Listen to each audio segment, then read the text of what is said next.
আসসালামু আলাইকুম। আপনারা দেখতে পাচ্ছেন মিনার নাহারের জন্য তার যে ছোট দোকান আছে সেই দোকানের জন্য একটি ফ্রিজ এই মুহূর্তে চালনা থেকে নেওয়া হচ্ছে কালীনগরে।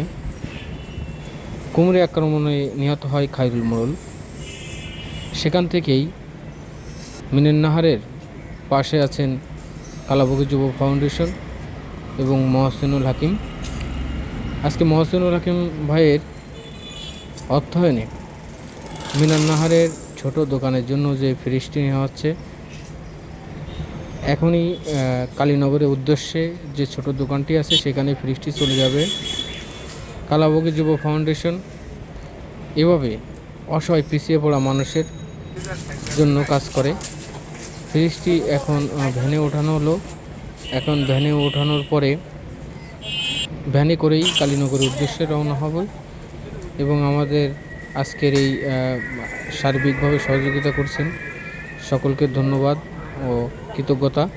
আসলে মানুষের জন্য কাজ করার আনন্দটা অন্যরকম, অনুভূতিটা অন্যরকম। মিনার নাহার একটি অসহায় এবং তার স্বামী মারা যাওয়ার পর থেকেই তার দিন বা জীবনযাপন অনেক কষ্টের এবং সমাজে যে সকল নারীর স্বামী মারা যায় আসলেই তারাই বোঝে কত কষ্টের। ফ্রিজটি কালীনগরের উদ্দেশ্যে রওনা হলো। একটু পরেই পৌঁছে যাবে মিনার নাহারের দোকানে এবং মিনার নাহার সেখানে সেই ছোট্ট দোকানে ফ্রিজটা রেখে সে ব্যবসা করতে পারবে, ব্যবসা ভালোভাবে চলবে। দেখতে থাকুন।